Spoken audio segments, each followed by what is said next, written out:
Bye. Welcome, everybody, to Knock Knock Eye with Dr. Glaucomflecken. You get me and only me. And just because no one, who else is going to talk about eyeballs with me? It's just me and you talking eyeballs. That's it. This is the one time that I get to talk about eyes and nobody can stop me, as always. All right. So here we go. Today, let's see, what can I fill you in with? I'm recording this at 10:30 at night. You know what? Why don't I just take you through a day in the life of Dr. Glaucomflecken? You know, I see these videos all the time, and of like a day in the life of an influencer, of investment banker. I don't know. Everyone does a day in the life thing. I've never done a real day. I did a day in the life of Jonathan, which was actually a lot of fun to put together. But I've never done like a serious day in the life video. I don't know. I feel like it's done a lot, and even parodies of day in the life videos have been done like to pieces. So I'm not gonna do a video of a day in my life. That seems like a lot of editing. Like a whole day of filming, like different little clips of yourself doing things. That's a lot of work. Like I don't know. I'm more power to people who can like do that type of editing and recording and everything. I don't have it in me. I have a very low production value thing going on over on my TikTok. I don't know if you've realized this. I'm not a videographer. I've never taken any formal videography classes or photo editing or video editing. People are like, do you do this yourself? And I'm like, can't you tell? Yeah. Who else is doing this? I barely know what I'm doing. Anyway, what are we going to talk about? Oh, day in the life videos. So yeah, I'm not going to do that, but maybe I'll just talk about it. I don't know if you're interested in this, whatever. No one else is here. I get to do whatever I want right now. So, I get up, at about, 6:30 ish, and I walk the dog. I do a lot of things for the dog, because it is my dog, and Kristen and I, we made a deal. And she said, sure, get yourself a dog, but I'm not doing anything. Like, I'm not going to take it on walks. I'm not going to pick up its feces. I'm not going to clean up after it whenever it throws up on the rug or pees on the carpet or any of these things. And I was like, deal. I get a dog. Very smart on her to like make that stipulation, because those things happen with relative frequency. And so anyway, 6:30 a.m. I get up, get dressed. Fortunately, I can wear scrubs every day, so I don't have to spend a lot of time getting ready. It's like 30 seconds. I take a shower, all this stuff. And then I get downstairs. I walk the dog. So this is very early. About a 10, 15-minute walk, which is good. I get out, get some fresh air, get some exercise. It's getting cold now, though, so it's not as fun, and rainy. It's Portland. When I get back in, I feed the kids, really just one kid. The other kid's still sleeping. Make lunch for the kid, get the kid off to school. Then I get myself off to work. I show up at the office. My first patients are ready right around 8 a.m., and then I see patients until like around noon. I got myself a nice little hour lunch break. And then I see patients in the afternoon. Those are clinic days on surgery days, but whatever. I'm working from like 8 roughly till around 5. I make a lot of big talk on my social media channels about my schedule, and it is a very nice schedule, but I also make it sound a little bit lighter than it actually is. Mainly for comedic purposes. I'm playing up the stereotypes in ophthalmology just a little bit. I do have a scribe, though. I am not lying to you guys. I have an actual scribe, and it is amazing. All right, scribes do fantastic work. I get to look at the patient. The scribe just gives me like a little head nod, and we go along with our day. So that's very true. I also have weekends and holidays off, so that's also most of it's true. So anyway, finish work, come home. I make dinner. I'm the dinner maker in the family, and then you clean up the kitchen, all the stuff, do a little light housekeeping, and then Chris and I we trade off who has to get the kids ready for bed, because it's always a pain in the ass. They drag their feet. They're at the age, they don't want to. They want to keep doing the things they're doing, and so I might, get the kids ready for bed, or if I'm not getting kids ready for bed, then I come in here and start doing work. So once the kids are in bed, that's generally when like the second job I do, which is all of this. So I am here right now. I've recorded a couple of these Knock Knock Eye episodes, and I'm still going to, after we're done with this, I'm going to write a skit that I might wait until tomorrow morning to film. So anyway, it's a lot, but I'm not going to sit here, and the reason I'm telling you this is just because you might be curious, not because I want you to see how busy I am. That's not the point. Everybody's freaking busy. Everyone's got shit to do. I'm not unique.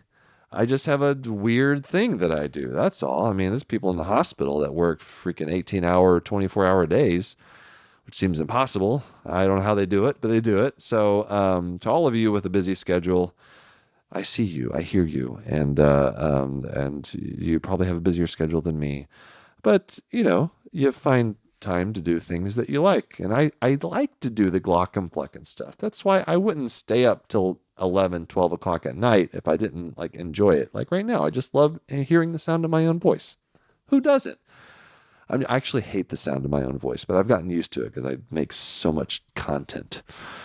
Anyway, there you have it. That's how we got to me being right here, right now, talking to you. So, Knock Knock Eye.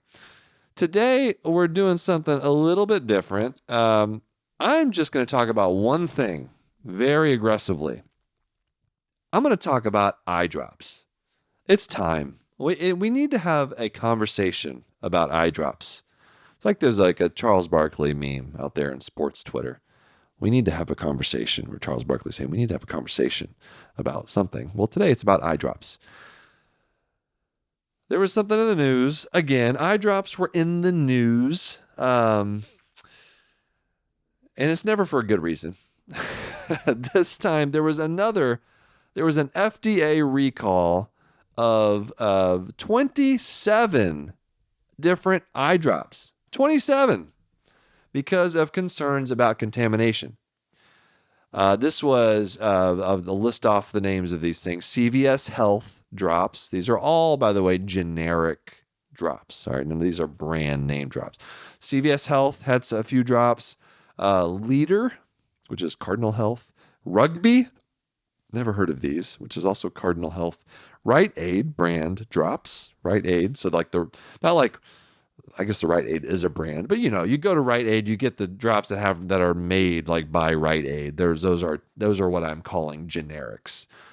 Target brand, the Up and Up drops, and then something called Velocity Pharma. Never even heard of that. So anyway, there's several drops from all of those, total of 27 different drops. FDA's like, whoa, there's some contaminants here. We are questioning the process by which these drops are made, the manufacturing facility. They're just concerned. And this is coming on the heels of what happened earlier this year, where there were 4 deaths, 14 cases of vision loss, more than 80 infections from eye drops caused by a rare strain of drug-resistant Pseudomonas aeruginosa. That's right, Pseudomonas. I call it King Pseudomonas. That's something I've made fun of for years, going back to when I was a young social media pup on Twitter in 2016. I was railing against Pseudomonas back then. I'm railing against it now.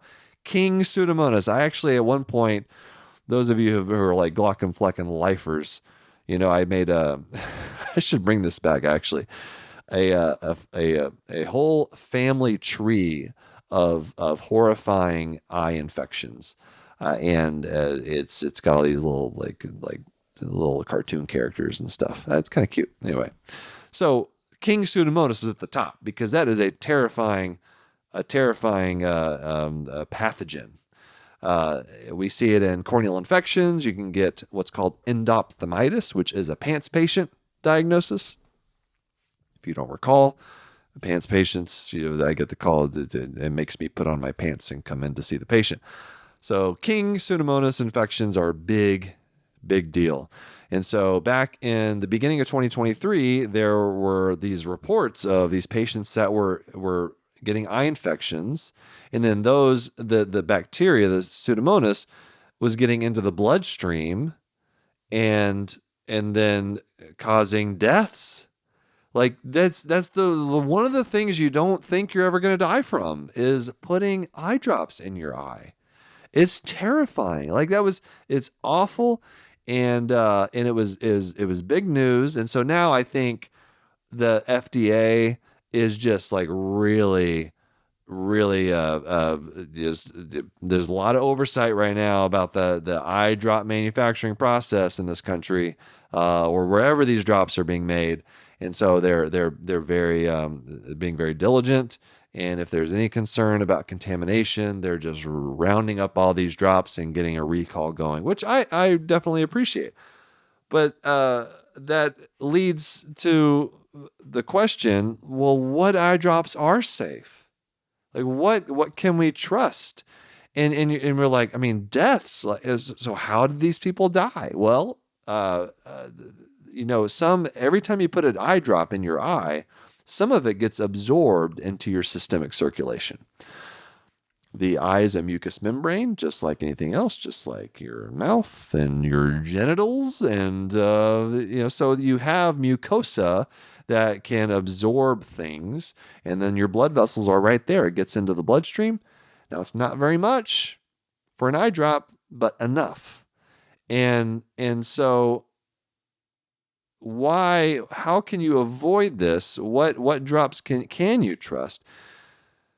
Well, what I always say, and what I recommend still to this day to my patients, I recommend brand name over-the-counter eye drops. Now, this is something that's a little bit different than what we're taught in med school and in training. You're taught, steer people toward generics because they're cheaper. And most of the time, they are the exact same medication. They have to be. They're the same medication. It's just now the company that made the brand name, whether it's Lipitor or that's the only systemic medication I can think of right now. That's a brand name. Wow, I am dumb. Anyway, the company that makes the brand drug, they only have like a certain number of years to be able to exclusively make that drug. And then the patent is, I don't know, off. I don't know what you call it. They lose the exclusivity of the patent. And then any drug manufacturer can come in and make a generic version of that medication, like atorvastatin. Or ibuprofen, or acetaminophen, which is Tylenol. So now you go to the drugstore, and because Tylenol and Advil, like those medications have been around forever, now you have generics that can come in, whether it's CVS brand or Rite Aid, whatever. They can make their own ibuprofen. They can make their own acetaminophen. And so you see both at the pharmacy over the counter, right? You see the Tylenol, you see the acetaminophen. You notice the acetaminophen is half the cost. And so when we're going through med school, we're taught, God, yeah, just look, it's so much cheaper. Just have patients get the generic. They save a ton of money. Like there's no reason to buy Advil. I've never once purchased Advil. Why? Because I can get a bottle of 1,000 pills of ibuprofen for a third of the price. So, and so that's what we tell people. It's different with eye drops. Okay. And here's the reason why it's different. With any medication, you're worried about contaminants, whether it's something you take by mouth or with an eye drop. But with a pill, if there are impurities in that generic pill, or contaminants or whatever it may be, you're swallowing it. it's getting into your stomach acid, and your body is going to just vaporize that stuff. All right. So you're protected by the way that medication is broken down and metabolized. With eyes, you don't have stomach acid. You are directly applying a medication to an organ, all right, to your eye, to your mucous membrane, and it's going to get into your bloodstream. And so if there are contaminants, there's less of an ability for your body to, or less strategies available to your body to fight, because your mucous membranes do have like an immune system that can attack pathogens, but it's not like stomach acid with a pH of 1, right? So your eyes are just a little bit more susceptible to a contaminant than maybe your stomach would be. And so when I first started hearing about all of these, I mean, and this isn't the first time, obviously, that eye drops have caused problems, but so far over the last, I'd say 5 years, every time I hear about an eye drop causing a reaction to the eye, an infection, or death, it sounds crazy to think about. It has, without fail, always been these generic drops. So something is going on with these generics. And I don't know what, but I do know that the major brand name medications, so we're talking Refresh, these are artificial tears I'm describing. Refresh, Sustain, Blink, TheraTears, these are they're at every pharmacy. There's a ton of different types to them of those types of those brands.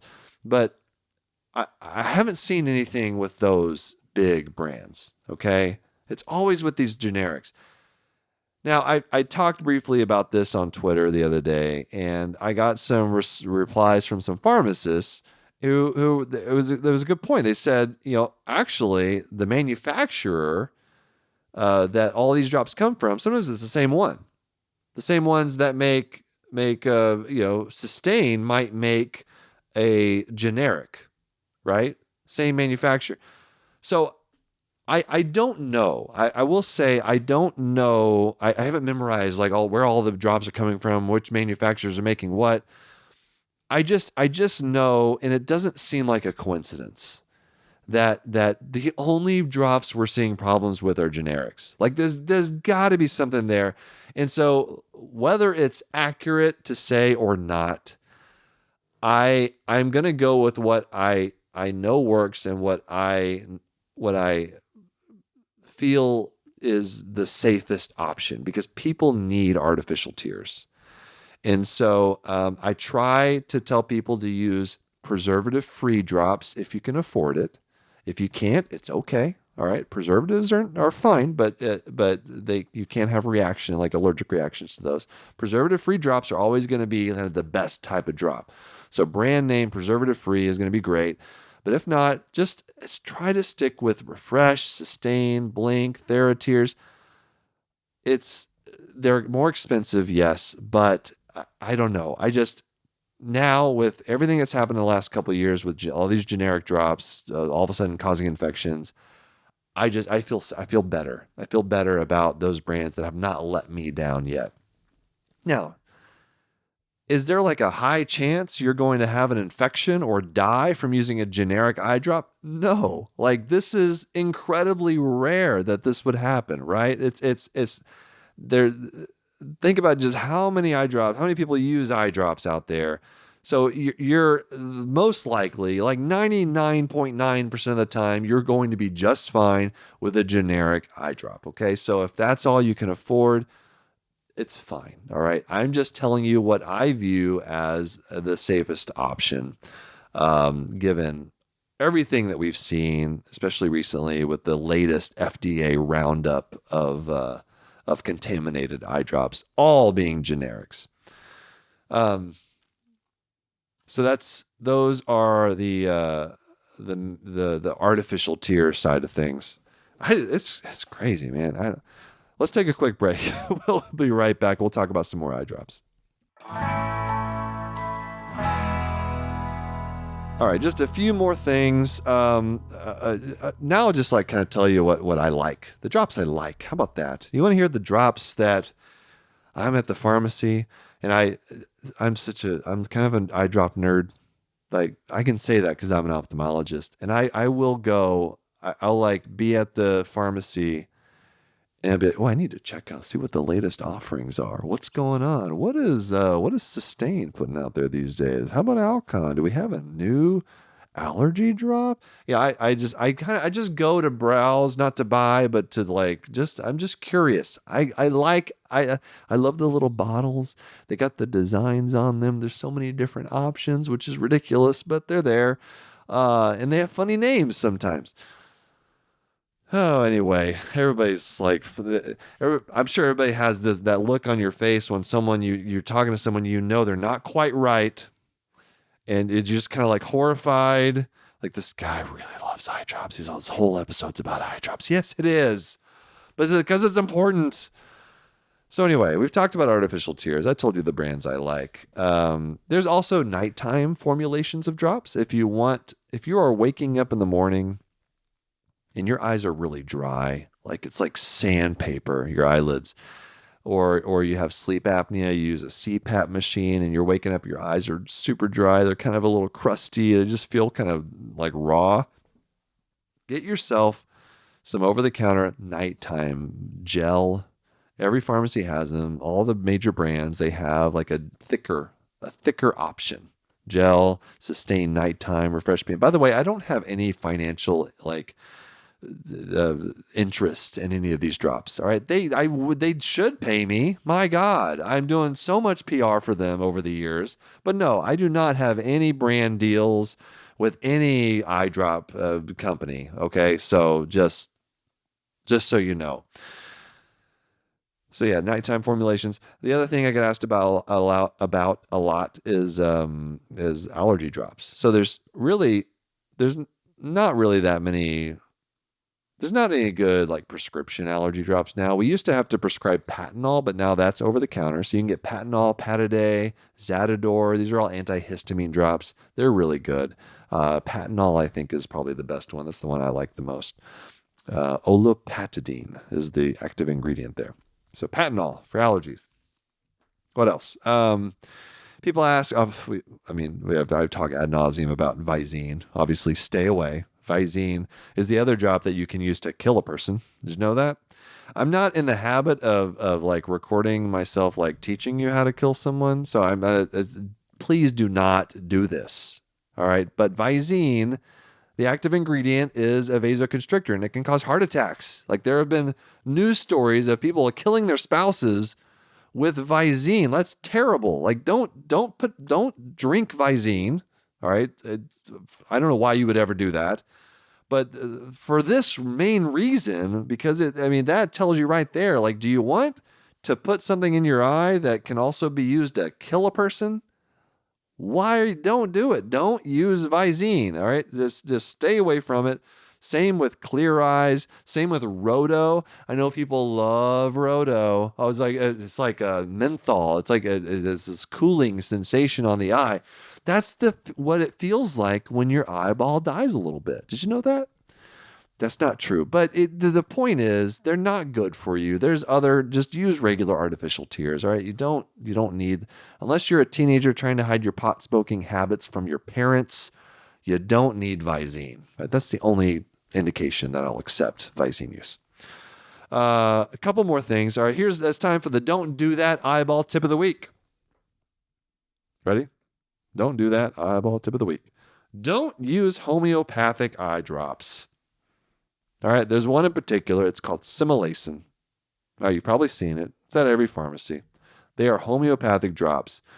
These Similacin drops, they're tap water. That's like literally. I'm sure you got someone in like a dirty back room, just turning on the faucet, filling up a bottle, and sprinkling some fairy dust in there. There you have it. There's your Similacin eye drops, homeopathic eye drops. Like all the additives, if you really look at the percentage of the additives in something like Similacin, It's dust. It's nothing. There's nothing in there. It is tap water, everyone. That is what you're using. And it's not regulated. It's not. So you want to talk about risky things to put on your mucous membranes, get yourself some homeopathic eye drops. All right. Unregulated. They could put whatever the hell they want in there. No one's going to check. So stay away, please. That's your don't do that eyeball tip of the week. And then I'm going to end here with, I don't have a Glaucomfleck advice. See, they went to bed. It's too late. I already got mad because I made her stay up. I got in trouble because I made her stay up too late already. So instead, we're going to end with an ophthalmology fun fact. Fun fact. All right, here we go. Did you know that 80% of every eye drop is wasted due to overflow or systemic absorption? That's right. That drop you're putting on your eye, you're only using about 20% of it. So that's why I always tell my patients, when we're starting an eye drop or doing post-op drops or any kind of prescription or artificial tears, there's never a need to put 2 drops on your eye. All right, you're already, just because of how the eye drop bottles work, when you put a drop on your eye, you're already wasting about 80% of it. Only 20% of that's getting to actually do the thing it's supposed to do, because some of it's going to fall down your face. You're going to lose some of it. And then some of it's also going to get to drain into your nose and into your systemic circulation. And so you lose that. That's not going to your eye. All right. It's going to your bloodstream. So yeah, only about 20% of an eye drop. So I always cringe a little bit, much like the way many of you are cringing by how much I'm talking about eye drops. I always cringe a little bit whenever I see SIGs. I'm sure pharmacists, you're gonna be nodding along like, yeah, oh yeah. I always cringe a little bit when I see SIGs of that say 1 to 2 eye drops 3 times a day. No, don't do that. Don't do that. Because patients will see that. They'll be like, oh, I'll use 2 this time. But then they're going to run out faster, and then they're going to have to buy more drops. All right. 1 drop, just 1 drop, 1 drop 3 times a day as needed. That's perfect. Okay. Also specify which eye. That's important too. But don't do 1 to 2 drops. All right. Just 1 drop. 1 drop is plenty. I think I've told you everything that you need to know about eye drops. I'm thinking. We did allergies. We did artificial tears. We did nighttime. That's all the over-the-counter stuff. If you have any other questions about eye drops that I may have missed, please let me know. Another with a thing with the redness relievers. I may have mentioned this in a previous episode. I apologize if I did. But Lumify. People ask me about Lumify. So real quick, I'll just say, if you need a redness reliever, the thing with redness relievers, you guys, is it's not necessarily a bad thing if your eyes are red. Okay? We gain more blood vessels in our eyes over time. That happens naturally. It's when you're having pain, when you're having symptoms, discomfort, irritation, burning, itching, along with the redness or vision loss. If it's something other than just my eyes are a little red. All right. If you're otherwise you're totally fine, then you're probably okay. But if you have some other symptom along with the redness, well, then you might have a reason that the eyes are red that can be treated. But I get it. Your eyes are a little bit red. Maybe you have more redness, more blood vessels naturally on your eye than others. And people are always asking, why are your eyes so red? Have you been crying? And maybe you're going to an event. You're going to a gala. And you don't want to have red eyes. You want to look your absolute best. You want redness relief. I get it. I understand it. Don't use Visine. I would rather you use Lumify. All right, Lumify is low concentration brimonidine, which is a drop we use for glaucoma, but it does have an added benefit of reducing redness. but just don't use it frequently. Okay. So if you use it too much, you're going to develop an allergy, and then you're going to have to stop using it completely. All right. So just sparingly, special occasions. All right. Don't habitually use Lumify every day, even though it is a safer drop than Visine. I'd still rather you use it sparingly so you can keep using it for your little special occasions. And that's it. That's all the eye drops. I'll check out the eye drop aisle like tomorrow or this weekend and see if there's any new ones. New ones. I don't know. I'm excited now. Now I'm thinking about it. Anyway, thanks for listening. Thank you to my producers for listening to this whole thing and then editing it all together. And let me know if you have any suggestions. What do you want to hear on these Knock Knock Eye episodes? I'm taking the cues from you guys. All right, I've got all this eyeball knowledge. Where do you want me to distribute it? And how? And on what? Like, tell me. I got ideas. I still want to do one on visual snow. I want to do one on keratoconus. That's a big request. That's probably going to be next. And all kinds of things in the retina. We could do different infections. Herpes is another one. Who doesn't love talking about herpes? We could do a little chlamydia. How about that? You guys ready for some STDs? All right. So the opportunities, the options are endless. Think about it. Email us, knockknockhi@human-content.com. I'd love to hear from you. Thank you for listening. We'll see you next time.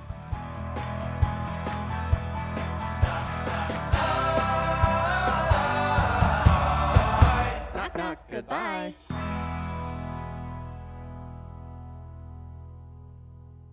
Thanks for watching the episode. You can find more on that playlist over there. If you prefer to listen, or you just had your eyes dilated, you can binge full episodes wherever you get your podcasts. Or join the party over on Patreon, where you get early access episodes, hang out with us, get lots of exclusive bonus content. Help you subscribe, leave a comment below. Let us know what you think.